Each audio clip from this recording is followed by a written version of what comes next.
Back workout করার জন্য এটা খুবই কার্যকরী একটা মেশিন। এই মেশিনটার নাম রোয়িং মেশিন। সো এটা বেসিক্যালি আপনি সিঙ্গেল বা ডাবল আপনি যেভাবে ইচ্ছা আপনি সেভাবেই আপনারা কিন্তু ট্রেন করতে পারবেন ব্যাকের। সো এটা সবচাইতে বড় একটা মিস্টেক করে কি মানুষ, এটা সিটিং পজিশনটা অনেকেই মিস্টেক করে আপনার ইনজুরি হওয়ার সম্ভাবনা থাকে। সো সেই ক্ষেত্রে হচ্ছে আমি একটা সেটিং পজিশন দেখাই দিই। দেখেন আমার হাইট হচ্ছে হলো 5 ফিট 11 ইঞ্চি। সো আমি একদম নিচে দিলাম, সিটটা আমি একদম নিচের পজিশনে দিলাম।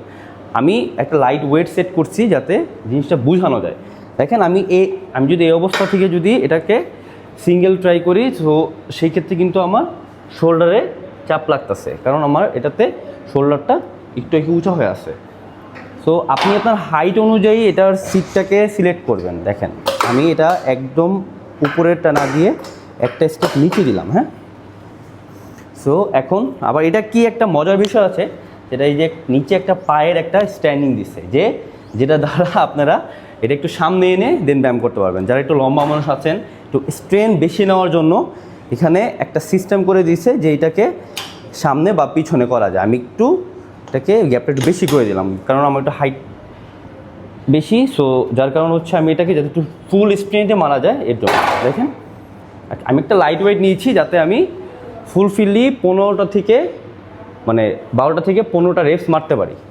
সো শোল্ডারটা কিন্তু এখন আমার নিচে আছে, ব্যাকটা স্ট্রেস থাকবে। সো পুশ, খুবই ভালো টার্গেট হয়। সো এটা চাইলে আপনারা ডাবলও মারতে পারেন। সো মারার সময় যারা একটু লম্বা মানুষ, সো স্ট্যান্ডিংটা একটু পিছিয়ে দিবেন, যেটা আপনাকে চেস্টে যেটাকে আপনার সাপোর্ট দিবে। সো সিঙ্গেল মারার সময় অবশ্যই একটা হাত সামনে দিয়ে রাখবেন, কারণ আপনি যখন চেস্টের উপরে বেশি প্রেশার করবেন বা আপনি যখন একটা হেভি ওয়েট আপনি একটু ব্যায়াম করবেন, সো সেই ক্ষেত্রে আপনার বুকে প্রেশার লাগতে পারে। সো সেই ক্ষেত্রে হচ্ছে জাস্ট পাটা দিয়ে উপরে উঠায়া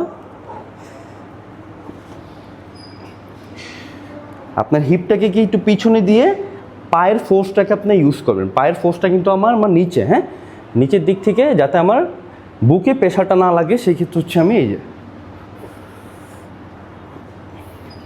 একদম ইজি। এটা কিন্তু 2টা গ্রিপ আছে। হ্যাঁ, যখন ছাড়বেন এই যে পায়ের পাদানিটা দিয়ে একটু ক্লিপ দিয়ে ছাড়বেন। আরেকটা আছে এই যে এটা রোয়িংয়ের খুবই ভালো টার্গেট হয়।